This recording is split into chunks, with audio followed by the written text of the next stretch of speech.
Do people in Canada have cable? Like other people? We keep this up in the playoffs. I don't care. And at Chili's. Is it a Chili's? At Kyle's? Achilles. Finally. You don't know that? Fuck you!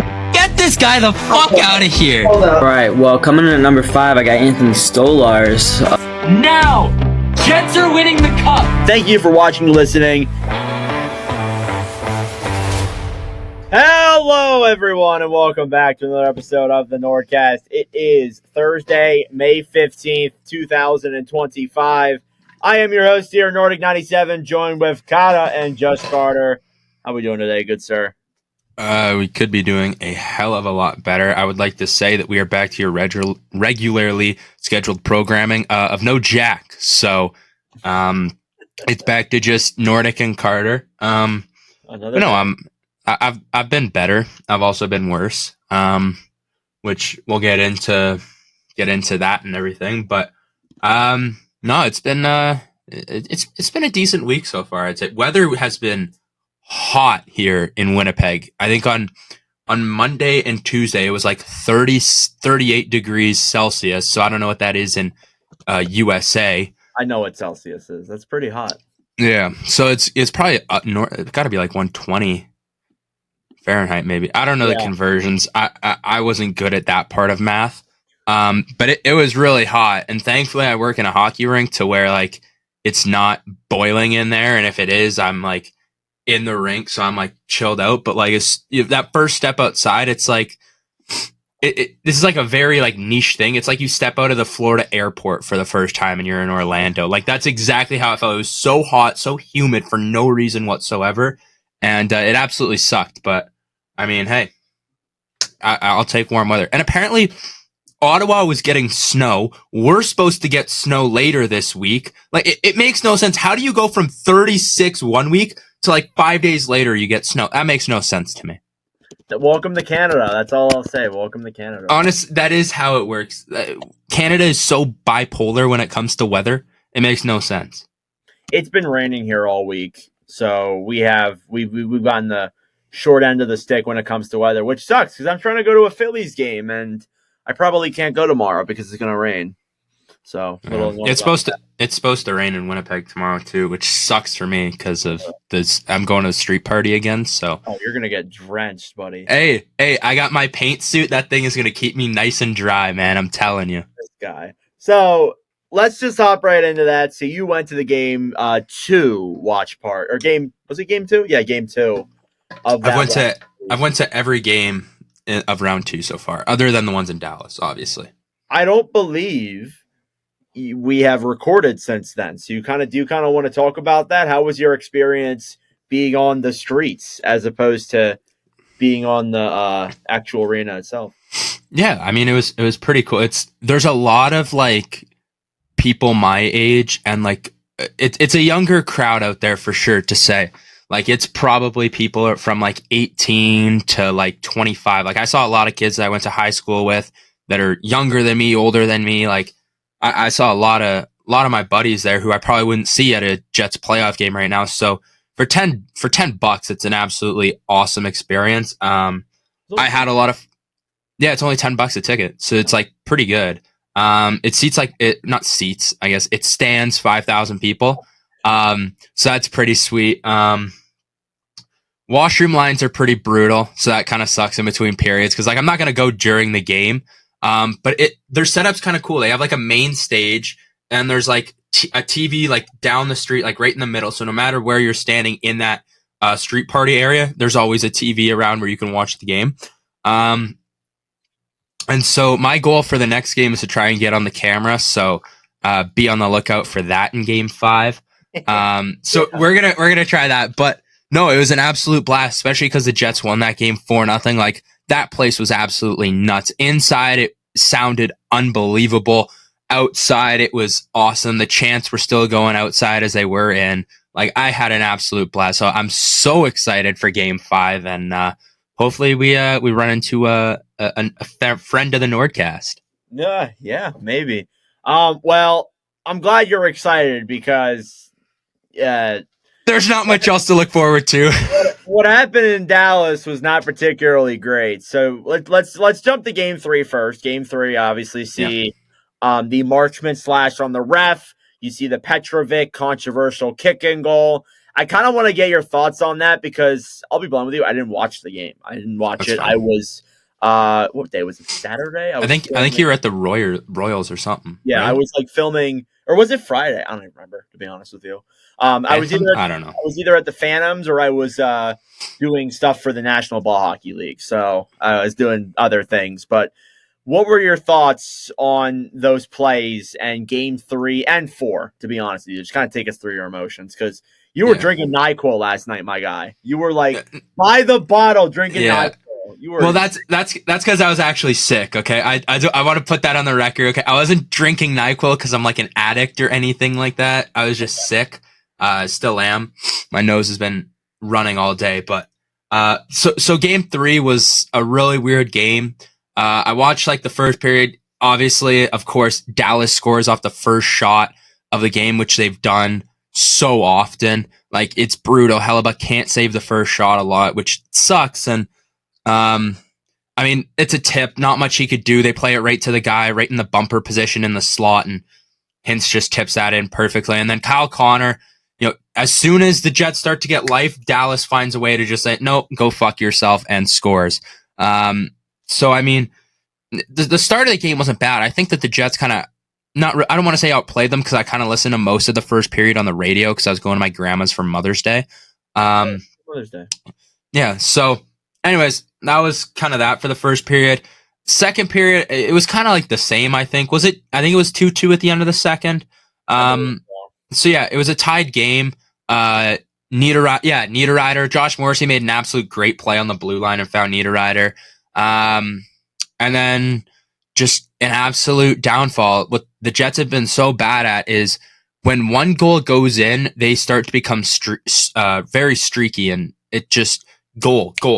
And that's what absolutely killed them in that game. The one side of that kick in goal being allowed and the other side of just not getting like Rantanen scoring right away. Like that right there is what almost put the nail in the coffin for me. Like I was like, man, like Jets aren't going to be able to do this. Like this is brutal. Like can't do anything right now, right? And so I was quite disappointed with how the Jets kind of finished that game, and I thought that was our game to win.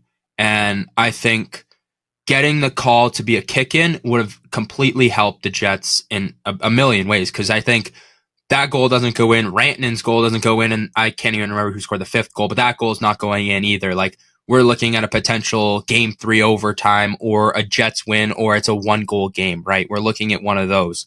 And it didn't happen, which I don't want to be biased and say it's not or it is a kick-in, or it's not a kick-in. Whatever. Part of me agrees with the side of it's a kick-in because he does kick it and it goes off Hellebuck and in, right? And that's borderline no goal. They say he tipped it. Now, I understand that, but at the same time, it's a goalie making a play on the puck. That'd be the same thing as if a guy kicked it and it was going like up and the goalie sticks his stick out to make a save, but it goes down off his stick and goes in, right? Like that would be called no goal, but that one wasn't. I don't know. I think that was a probable kick in. I see it both ways, but at the same time, I'm like, man, like that's so close. Like, I don't know. I would have called that no goal because Hellebuck's just trying to make a save, and I get he bats it in his own net a bit, but like, I don't know, man. I don't really have words for that one. Like, what's your opinion on it? I mean, you've probably seen that clip numerous times. It's going to haunt me alive, and it's probably haunting Hellebuck for the rest of his career, but I mean, fuck, man, that goal doesn't go in. Like, this could be a 2-2 series, or maybe it's a 3-1 series for the Jets going the other way, or it stays the exact same as how it is right now. Could be completely different. I don't know, to be honest with you. It's one of the ones where I look at it time and time again. I didn't think it was that bad. I mean, it just sucks with the way it went. What really made me concerned was game 4. I thought the Jets, like you were very frustrated. I didn't think the Jets played that bad, but Dallas was the better team. Hellebuck didn't even look that bad either. But again, he was the second best goalie. Yeah, that's been the tale of this series. It's honestly, it's been goaltending. Ottinger has made so many huge saves for Dallas, which has kept them in this game. And Hellebuck hasn't. I mean, he's made some pretty solid saves. He played, honestly, game 2 was the best I've ever seen Connor Hellebuck play in the postseason. And I will stand by that. And I think the Jets outplayed them in game 4 without a question of a doubt. We might have outplayed them in every single game this series, but the bounces haven't gone our way. Some of the calls haven't gone our way, right? Like, that's kind of the stuff that it takes in the playoffs, and you can't rely on that. And right now, it's almost like that's what the Jets are relying on, is getting those bounces that Dallas is getting, and they're not. They're not really right. Another thing is their power play has been brutal. It's been bad. They're shooting at, I think, under 15%. And this was a power play that was at 30%, I think, heading into the postseason, between 25 and 30. Like, you cannot have that. You can't have your power play completely slip away. I would like. Correct. Sorry to interrupt you. If I'm correct, I just want to say this before you move on. It's 1 for 16 in this series. Yeah, and I think it was also 1 or 2 for whatever it was against St. Louis too. Like, the power play has not been clicking at all. We have the 13th best power play in the postseason. There's only 8 teams left. How are we still here? I don't understand. I need Nikolai Ehlers off the power play. I want Cole Perfetti back out there. That's how we had our power play goal against St. Louis. And since Nicky Ehlers has been back, I mean, I understand we didn't have Scheifele in that game, so he was filling in there. But I mean, Perfetti's the type of guy that we need there. And it kind of sucks that he wasn't out there. I mean, he had 2 key goals in an unbelievable game 7. And he seems to have that kind of factor to him. So, I mean, I'd probably switch him out for Nikolai Ehlers. Try that. I mean, it's hard to try something when you're on the brink of elimination, but that's something that I would try. As far as the other thing, I've seen a lot of talk. I heard Elliot Friedman talk about this today. When Kyle Connor was going down on the shorty, I remember I texted right before that 4-minute. I'm like, man, we need a shorty. And then 2 minutes later, Kyle Connor has a chance for a shorthanded goal, makes the move, and just couldn't bury it. Now, Heiskanen does get his stick on Connor, and it's one of the ones where it's almost a clear slash, but it doesn't affect the play as much. And it's one where it's like, do you call that? Do you not? I don't know. Like, it's a weak call. I get it. But they were calling a lot of weak calls both ways in that game. And the fact that we didn't get one on a breakaway kind of sucks, especially because I think that's one that if Connor's a step ahead or Heiskanen doesn't do that slash, that puck's probably in the back of the net, right? And that's been a narrative a lot too in the playoffs. Just like calls are like there are plays that are being called, and I'm like, it's the playoffs. Why are you calling that? Yeah, it's called. There's some calls where it's like it's the playoffs. Why are you calling that? And then there's some calls where it's like the playoffs. Why aren't you calling that? Right? Yeah. It's the calls have been very inconsistent in the playoffs. Like there's some playoff plays that it's like, yeah, okay, that's not a penalty, right? Oh, arm went up. That's a penalty. What? Oh, it's playoff hockey. Like that's a penalty, and then it's not. And it's like, well, what? Like the inconsistencies have been a lot. But I mean, you can't expect them to go your way all the time. And I think the Jets have been outplaying Dallas. It's just been the tale of goaltending right now, and not being able to stop these fucking Finnish players. The Finnish Mafia has been absolutely unreal. They have Mikko Rantanen has 2 hat tricks. Mikael Granlund has 1. Jake Ottinger has been unbelievable. Miro Heiskanen's back and completes that just Finland Mafia trio or whatever there. It's like the Sopranos where like they're all like why'd you throw Jake Ottinger in that group of 3? Yeah, I mean Jake Ottinger's playing phenomenal in net. Miro Heiskanen comes back, completes that Mafia. I'm out of order. Sorry, I'm a little bit tired today. I had 2 streams, so it's going to be brutal for me. But, yeah, again, just Dallas, I think, is the better team. And you said to us last night that Mikael Granlund scoring a hat trick is biting them in the ass because they made no deadline moves that were big impact. Yeah. I mean, you look at what Dallas did. They went out, got Mikko. Actually, they started off by getting Granlund. Yeah. Right? They got Granlund in Did they get CC in that deal too, or was CC already there? Gremlin and CC in that deal months before. Yeah, they got and like that's a deal that if Winnipeg makes, that's their only move, right? That's their only move. Dallas said no. We want a cup. We were at the hump last year, couldn't get it done, and they go out and get Mikko Rantanen, right? And you look at the Jets and you're like, well, we have draft picks, we have first round picks, we just won the President's Trophy. Like, if we get out in the first round, like that's a late first round pick. That's a 24th pick in the draft. Like, we got to use this pick and we got to use some other things. Use these young assets that we have. We got Jaeger. We got Barlow. There's so many other guys that are just slipping my mind right now that it's like, use those guys. Go get a guy. Go get a big guy. We didn't get a 2C, and that's biting us in the ass, especially when we lost Mark Scheifele. That was brutal. When we lost Gabe Vilardi, too, and he wasn't in the lineup, that bit us in the ass as well. Like, you look at the moves Dallas made, and it's like, well, they were gearing up for a deep postseason run. You look at the moves the Jets made, Brandon Tanev, Luke Shen, it's like, were these just random moves that they were just kind of making? Like, I don't know, man. If you win the President's Trophy and you are on your way to, like, have a President's Trophy, and this is your best fucking shot to win a Stanley Cup, your best chance to win, and you piss it away with poor deadline acquisitions, I'm not a fan of that. We had, I think, $6 million in cap space or something? Like, there's a big group of cap that's sitting empty. Why did we not utilize this, right? It makes no sense. Go out and get a guy who's worth $6 million, or trade a guy who's making like 3 or 4 and go get a guy who's making 10. Go get a star player. Do something. I don't know what. But they had to do something and they didn't, and it's biting them in the ass. One last question. What do you think they need to do to change the mentality here heading into game 5 on tomorrow? Actually, probably today when you're listening to this. Yeah. Their mentality has to be they have to win one game. Like, it's just one. That's it. One save, one shot, one play, one game at a time. It's just got to be one, because that's all that this game has been. It's been one bounce, right? You look at the bounce that went off Sandberg in that first game, right? That Rantanen got his hat trick on. You take away that one bounce or make that one save, 2-2, we're going to overtime game 1. Same thing in game 2. Like, they played really well. They got the one extra save, but it was more than one that Hellebuck made. Game 2, the one bounce, that kick just didn't go their way. That doesn't happen. What do we got? We got a crazy game. The other one, just one more save out of Hellebuck, or just one play, one guy on him, on Mikael Granlund, so he doesn't get that. Brandon Tanev doesn't make that one play that gives Granlund the entire middle of the ice. We're looking at a completely different hockey game here. So it's just got to be a mantra of one.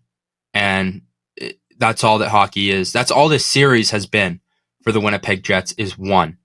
Especially last night. One fucking goal is not going to cut it. Yeah, one goal won't cut it.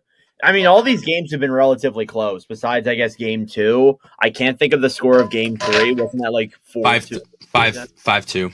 5-2. Yeah, like all the games have been kind of close, to be honest with you. None of them have been like a real blowout.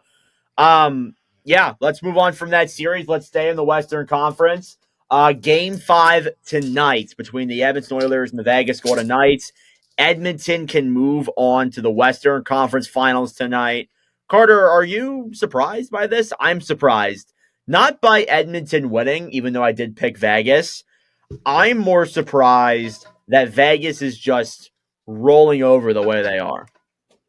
Yeah, I'm kind of shocked too. Like, I can't remember what my prediction was at the start of round 2. I think I said Edmonton. But I kind of said it after game 1, I think, and I was like, man, Vegas doesn't look good. Like, I think I texted the group chat. I'm like, man, Vegas looks like like they're not good, and they lost their first 2 at home, and you're like, this is not Vegas. Like, Vegas should not be losing at home right now. And I get Edmonton had the deep run last year and all this other mumbo jumbo, but it's like, man, like, that's crazy. And then they get the one with 0.4 on the clock. Draisaitl puts it in his own net, and Stuart Skinner's in net.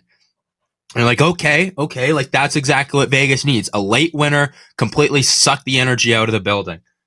And game Game 4 comes around, Edmonton shuts the door on them, 3-0 with Stuart Skinner getting the shutout. How are ya? Yeah.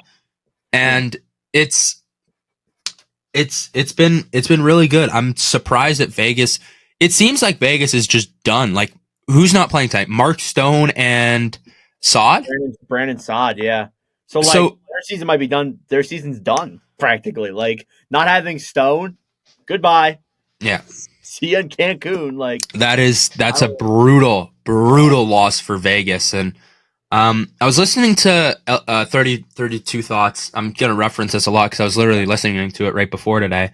And he was talking about how, I think it was game 3 or game 4, Aiden Hill just like put his arms up after like a call or something and got mad at one of the players. He swung at Kane, I think, right? Didn't he swing at Kane in game 4? Yeah. So he swung at Kane. Yeah. And so he was saying that a goalie thought that Aiden Hill was playing hurt because you've seen all the injuries happen so far in the postseason with goaltenders in general.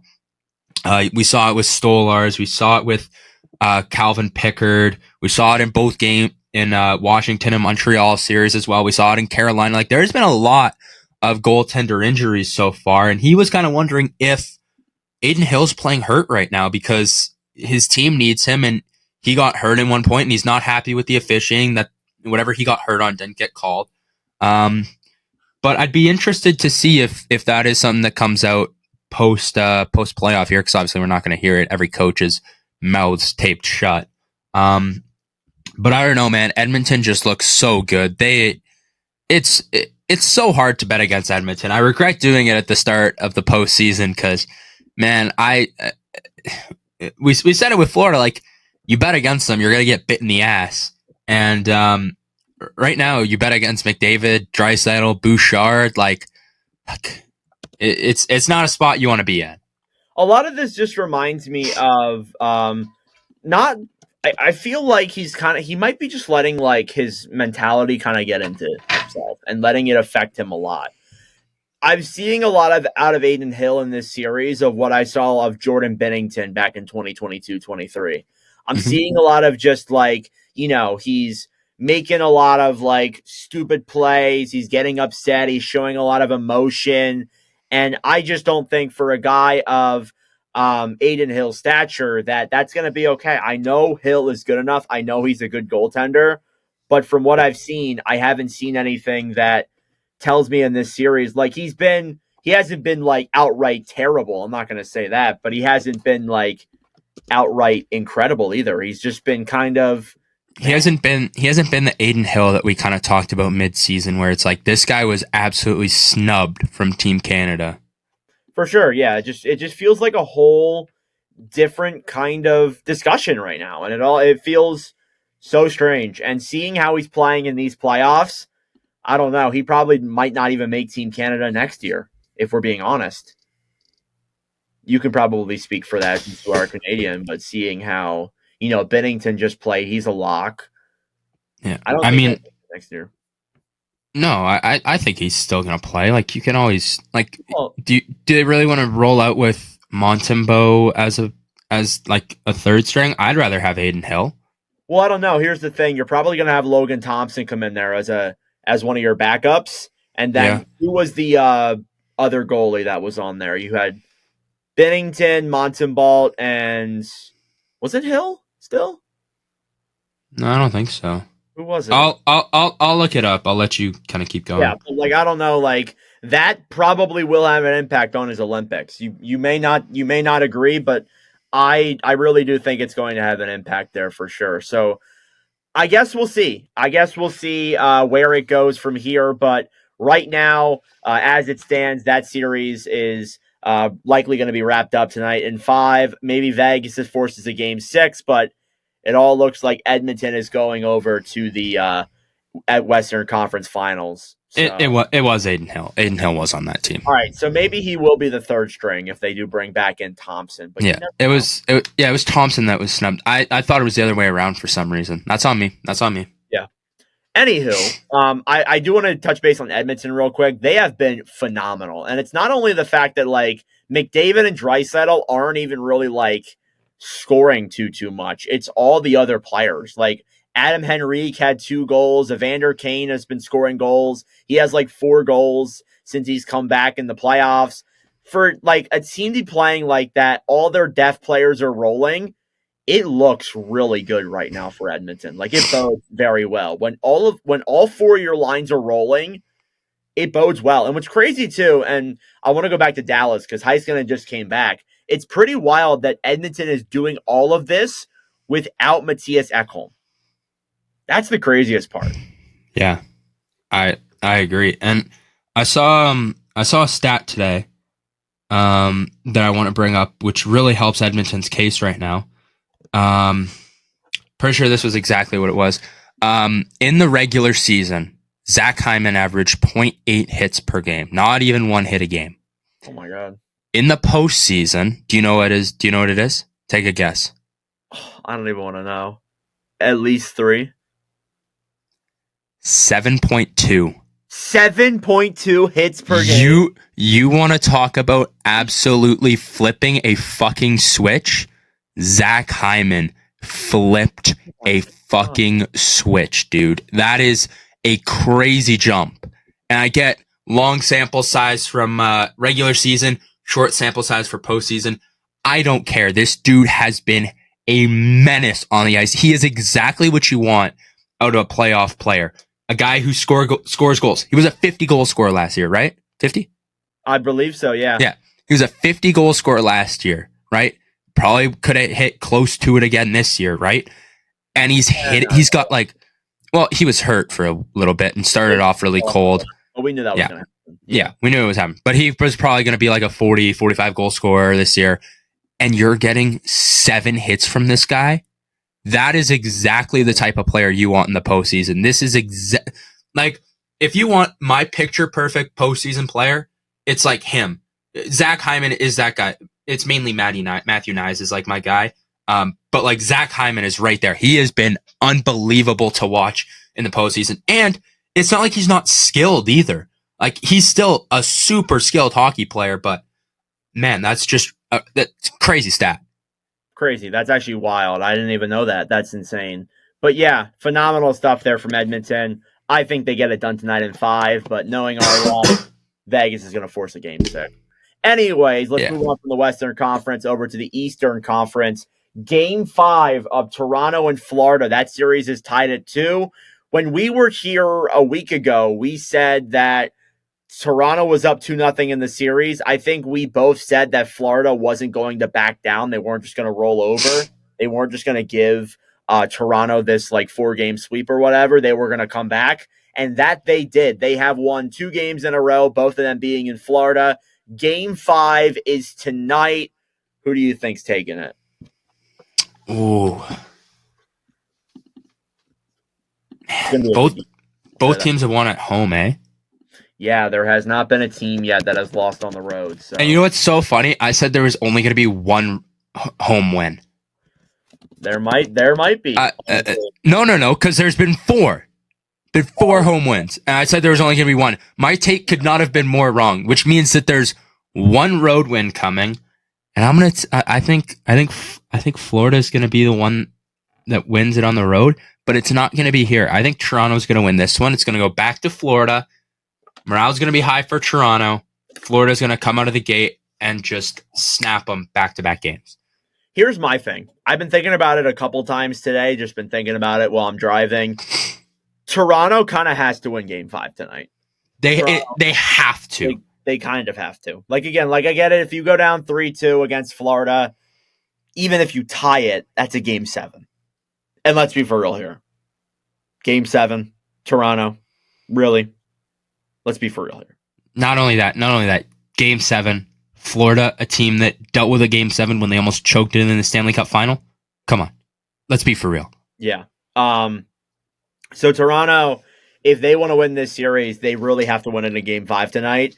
If they lose tonight, I honestly think that's the series, even if it goes 7. I just don't believe in Toronto. The stats don't lie. They're like 0-12 in Game 7s or something like that. Like, it's like insane. It's bad. They have to win tonight. That's the must thing they have to do tonight. And it would be a damn shame if they actually lose this series. but I would not be shocked to the slightest if that ends up going the other way.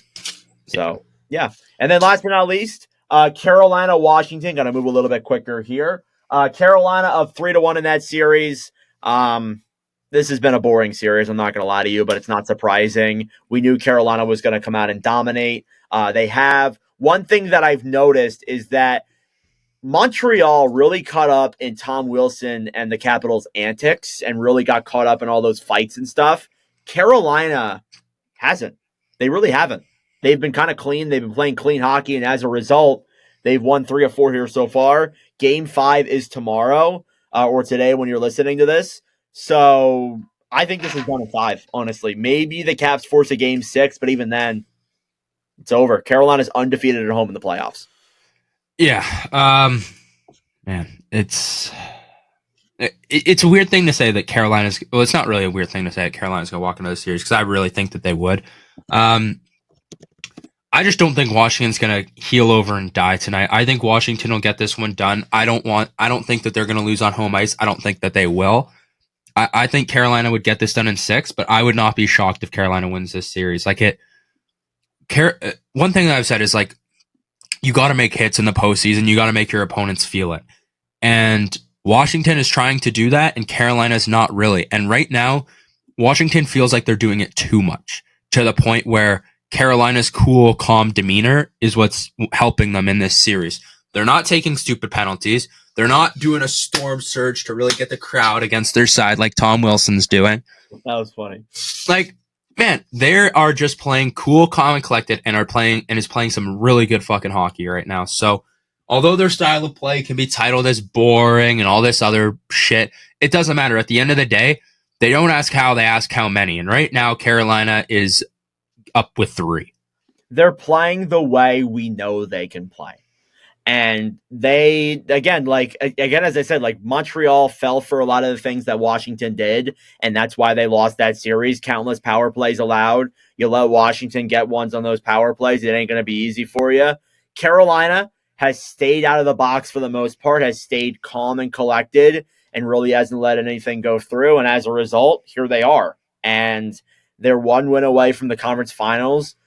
Carter, I don't know if I want to put this evil on you, but could you imagine, and I said this to LeBlanc, could you imagine a Dallas versus Carolina Stanley Cup final? That would be, oh man, I would hate that so much. The 2 teams that absolutely just fucked the Jets over because Carolina trades them back into the Central and Dallas is the team that got them. That would be like one of my worst nightmares. Other than it being like Dallas and Toronto, because I would hope the world explodes.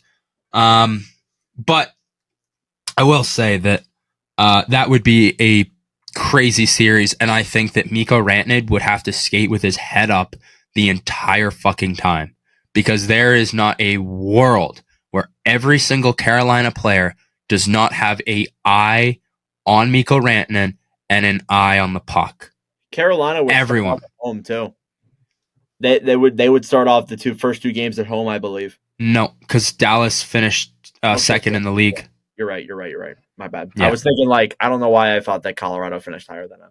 Never mind. But yeah, that would be pretty wild to see there. But that's the second round of the Stanley Cup playoffs. That's your status update right now. When the NORDCAST crew is back, it'll likely be the end of the second round, previewing the third round. Actually, more likely than not. So stay tuned for that. Let's move on to some news around the National Hockey League here. First off, Rick Tocchet is the next Philadelphia Flyers head coach. He spent 11 years with the Philadelphia Flyers as a player, is now moving on to the head coaching role, spent 3 seasons in Vancouver, won a Jack Adams, obviously left the team on his own terms at the end of this past year, and he is now the head coach of the Philadelphia Flyers. I have a ton of thoughts, but Carter, you're also a Flyers fan. I'm sure you're not thinking about the Flyers too much during this time, but how did you feel about this hire when it was announced? Pretty good. I think that Rick Tocchet's going to be a good coach. He's not one that's going to hate on his players and just absolutely curse them out every single chance he gets. I'm excited. I didn't really pay too much attention into his system. I'll probably take a look at that in the next few weeks, kind of see. But I think he's gonna work well. I think it's really gonna help Michkov. I a lot of my friends have been kind of saying, Mishkov, get ready to learn dump and chase, buddy. And it's like, no, like I think he'll do a good job. So yeah, I'm excited. It's nice to have something to look forward to in the off season. I mean, I say off season, yet my team's like still in it. But one of my teams is still in it, but I'm thinking more towards fuck you. Sorry. But like I'm splitting this part into like my Flyers fandom, my 51%. Yeah, no, it's nice to have some good news come out of the off season here, because man, we could have been stuck with a bad coach. And Rick Tocchet, man, we just love hiring former fucking players, I guess. Danny Briere to the front office, Rick Tocchet to the coaching room. Like, I think Bobby Clark's next. That's been the narrative for just years. That's been like I know for like decades in Philadelphia, and that's why when I saw it, I was like, come on, why are we doing this again? But overall, I've gotten some time to think about it. I've gotten some time to just say my overall thoughts. You can look at it from two perspectives. You can look at it from the perspective that you were saying. You can look at the perspective of welcome back to the same era of Orange, where we get another former player and will probably be mediocre. It feels like I don't know. He wasn't my number one pick. You knew that I wanted David Carl. I've said that like a million times on this podcast. But for me, I'll still stick with it. I will still root for it. I think Tocchet is going to be a good player in terms of developing this team. I just need to see some more. The Flyers are not there yet. It's going to be a more longer-term type of project. They're going to need another 2 to 3 more years to really develop. I don't know if I have another 2 to 3 more years of missing the playoffs in me, though, so maybe you guys can start actually trading or actually drafting good, or the players can really start developing. But I don't know. I think we have an underrated future here in Philadelphia, depending on who we get here in this draft. And if we do get lucky, fingers crossed, and we get somebody special in 2025-26, maybe we'll be in a completely different direction. So who knows? Honestly, I think that it all lies on who we draft and what comes up next. But I think Tocchet is a good coach, and I think that that's something that you can take out of there moving forward, and a positive from Philadelphia, and hopefully it helps out the locker room culture there too. Agreed. All right. Other hirings that have happened. Adam Foote is the next coach of the Vancouver Canucks. Carter, I'm sure you don't know a whole lot about Adam Foote, but he was the assistant coach in Vancouver for 3 seasons.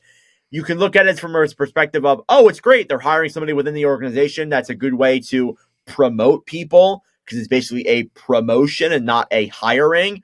Or you can look at it from the perspective of nobody wants this job in Vancouver besides players in the organization. So, I mean, or you look at it the third way. Hey, we had a culture problem. Let's keep the same culture. That as well. No, apparently Quinn Hughes really likes this guy. So they kind of need to do everything. So that's why he got the job. Exactly. That's the. They're just like, hey, we just need you for 3 years till we can get Quinn Hughes to sign a massive extension here, and after that, you're fucked. You're gone, buddy. Goodbye. Yeah. So soon as pen to paper. That has to be part of it. You cannot deny that whatsoever. 100%. That has to be a part of it. So no doubt in my mind that that's going to play a factor as we move on here in this crazy offseason that Vancouver's had. As well as that too, Ken Holland is the next general manager of the Los Angeles Kings. I don't know. Honestly, I don't know. This feels very weird. I am not really that big of a fan of it because Holland has made some good moves. He got the Oilers back to contending, first and foremost. He got them back into the playoffs, sort of. He did sign the Darnell Nurse contract, which is terrible. He also signed the Jack Campbell contract, which is just as terrible. And he also drafted literally. I need to pull this up to make sure this is true. Carter, we're going to do a fun little guessing game. Okay? Okay. We're going to do a fun little guessing game. So, I want you to guess how many draft picks the Oilers have had play NHL games the last 3 years in total. Give me a round estimate. Actually, no. 1. 4 years. How about that? Let's 4 years. 1. 0. That was my main guess, but I mean, I just kind of had to. 0. That's bad. That's 4 bad. drafts. Now, listen, one of those draft years is the 2024 draft, so maybe some of those players haven't panned out yet. But a lot of these players, like, they aren't even players. First off, a lot of them have been traded, which is not a surprise. But a lot of these players, like, aren't even really that good of prospects either. Like, your best prospect is Matthew Savoy, and you traded for him. And get this, you look at the other previous draft years, you know the one from 2020, do you remember who they drafted? No. In that first round? Dylan Holloway. You know where Holloway is now? Cancun. He was injured that whole series, by the way. I know. He's in St. Louis. That's the only reason we won. Now, the other players who were drafted in that class, they haven't played either. So you've had one player play NHL games in the last 5 drafts, and the one player who has isn't even on your team anymore. That is, like, insane. It is unheard of. So Holland, bad drafting, mediocre trading. Good luck, LA. All I'm going to say, good luck. I'm not a big fan of it. And even, too, they're supposedly going to, like, tear it down or trade away players. So all I got to say to that, good luck. Honestly, good luck. All right. So that's the news that I wanted to cover. I would go into more, but we do need to hop into our mock draft here. So the lottery concluded last week, and we're not even going to get into that. That's just insane. I don't want to talk about it. I thought we could do our second annual NORDCAST mock draft. So what's funny is we did 3 of these last year. We did one in April, we did one in May, and we did one in June. We did one in January of this past year. We have not done one since. We're going to be doing one probably at the beginning of June and probably one at the end of June as well. Now, one thing that I must say about this draft class is that it's a little bit weaker than some of the other ones that we have covered here on this podcast. So I do want to tell you guys that to keep it in mind. But Carter, I'm going to be a nice guy here and give you the first overall pick in this draft as your dog is barking up a storm up there. Carter, who are you picking first overall going to the New York Islanders in this draft? Well, I mean, that's a great question. I have the Philadelphia Flyers trading up for the first pick. They are going to send the remnants of Nolan Patrick. Oh, yeah. Okay. No, I'm kidding. New York Islanders, they need defense. I think a little bit more than offense. I think that they need a guy that they can pair with Noah Dobson. So they're going to take Matthew Schaefer first overall. I think that he's the best defenseman in this class by a mile. There's like literally no other defenseman that's really close to him at all. And when you can get an elite defenseman really early, take him. There's a couple other D-man who you could look at in that remark, but nobody comes close to the Matthew Schaefer. Nobody comes close to him. So I 100% get that. Number 2, second overall, to the San Jose Sharks for me. I think this is an obvious pick there as well. You got to go with Michael Misa. Forward from Saginaw Spirit. Again, Carter, you will agree with me here. The World Juniors feel like it's a lifetime ago. But I got to say, it is a goddamn shame and a goddamn tragedy that he didn't make that World Junior team. It's actually insane. Like, looking at it now. Didn't make it is one thing. Didn't get a fucking invite is another thing. Yes, he didn't even get an invite, I don't think. All right. I guess I'm up next. This would usually be the time that Jack would step in, but he's not here. So who can I take that is way down my draft board to just ruin them? Yeah, to mess with Jack, who's a Blackhawks fan, by the way. Yeah. I think for Chicago, they need someone that they can put on the wing or down the middle. They need 2 guys here. I'm going to say that they are not completely sold on Connor Bedard down the middle. So I am going to have them take James Haggins. And I think that he's going to play down the middle. I think he's about the same age as the other guy I was going to take, but I don't know.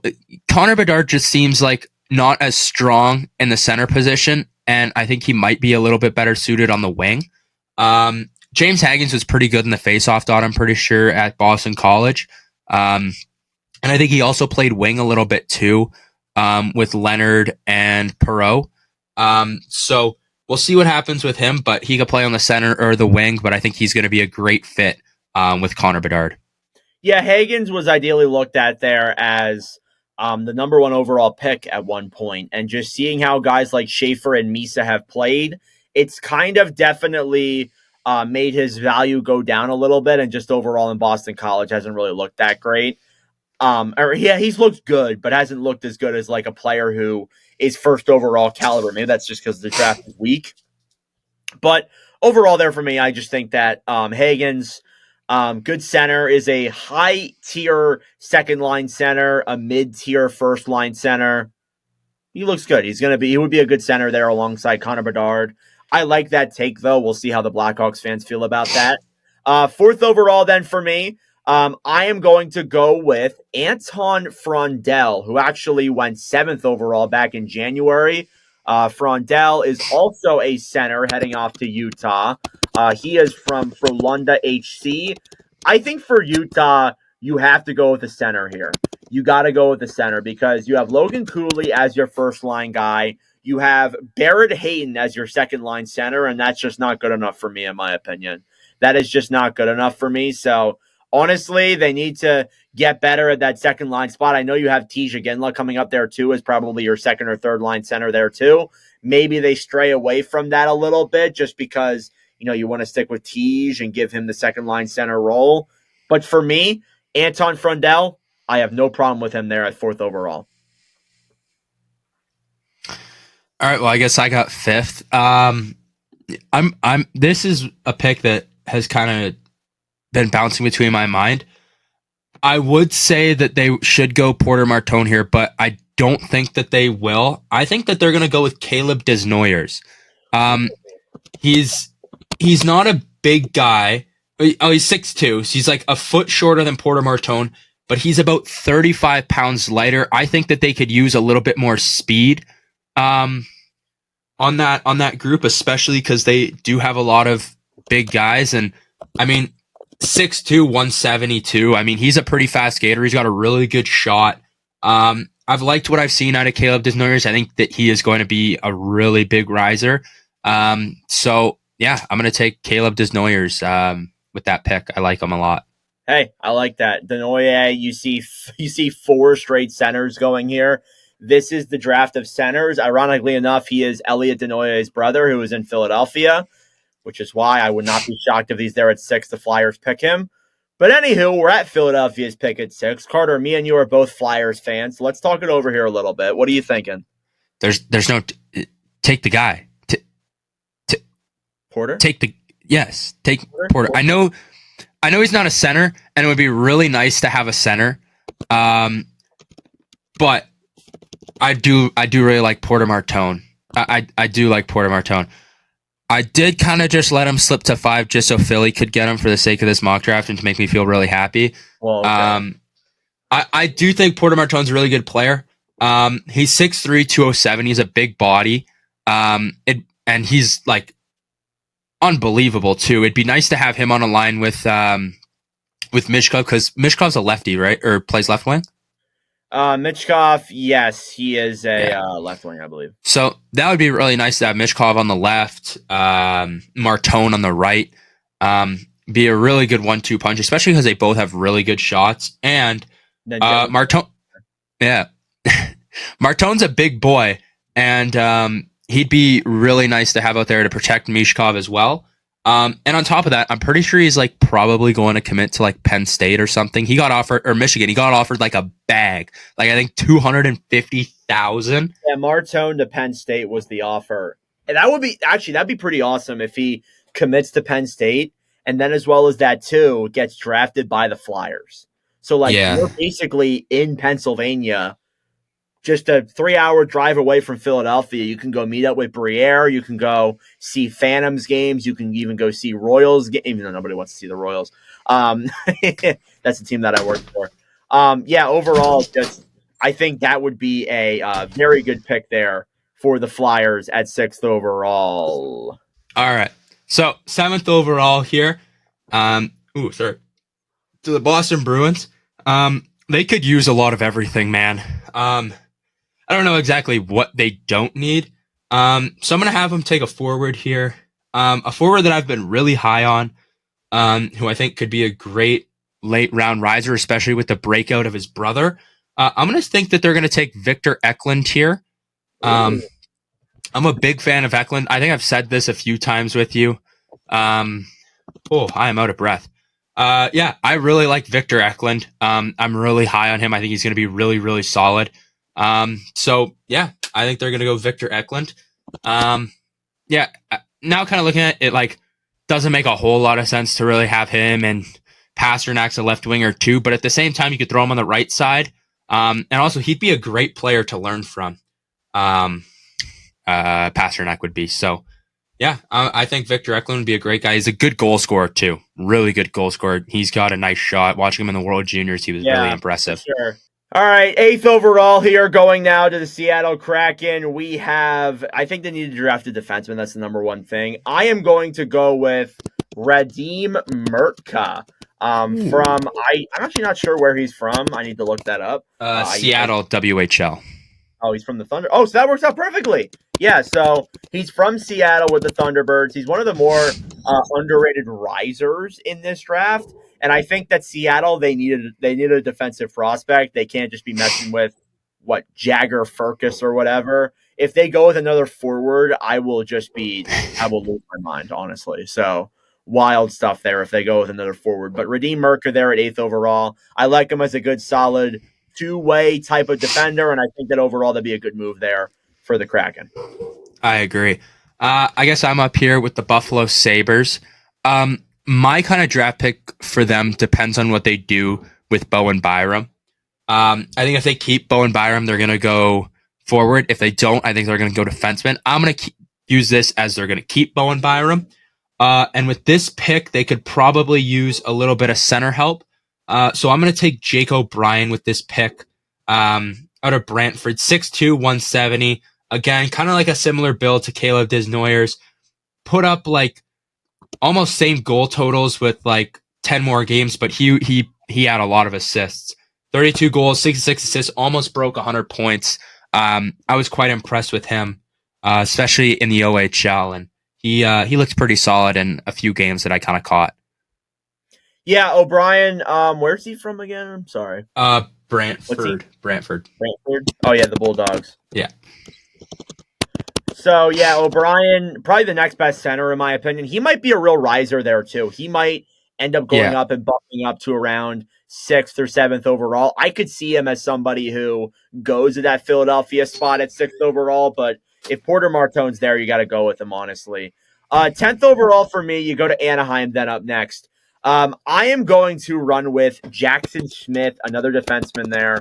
Smith is from Tri-City. I believe he was in our list in the mock we did like 5 months ago or whatever. I think Smith, talented defenseman, the next best guy up. Anaheim has too many forwards. They got too many offensive defensemen there as well. I think getting a guy like Jackson Smith is the right player there for Anaheim for sure. And then 11th overall in Pittsburgh. What are you thinking? 11th overall at Pittsburgh. There's a guy that I'm really high on in Carter Bear, but I think with his injury, I think he's going to slide down a lot.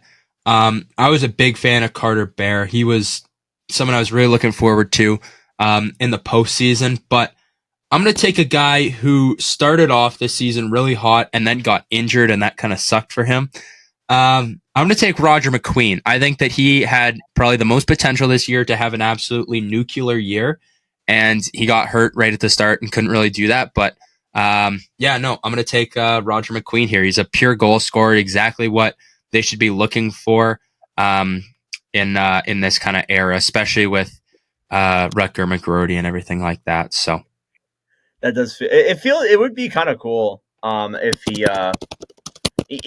that feels like Rutger McGroarty and Roger McQueen. Like those are like some wicked names right there. I know you don't like Rutger McGroarty, but that's a pretty wicked name with Roger McQueen there as well for sure.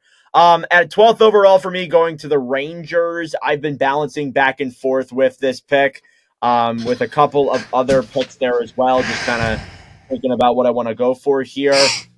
I am going to run with. Let me just pull it up here real quick. I'm going to go with Brady Martin from the Sioux Greyhounds. I think he's a center, I'm pretty sure. Martin, one of the risers in this draft as well, is somebody who I'm looking forward to see where he's going to go in this draft. And again, just a guy who can play good on both sides of the rank, is a very good 1-2 punch type of player. And yeah, the Rangers getting him is a damn tragedy, but is what it is. Yeah. I'm up next. Detroit Red Wings here. I think that they need a defenseman. So I am going to have them take a defenseman. I think that they're going to go Logan Hensler here. Right defenseman out of Wisconsin, 6'2", 196. Didn't really put up a lot of points, but Wisconsin was not really that amazing of a team.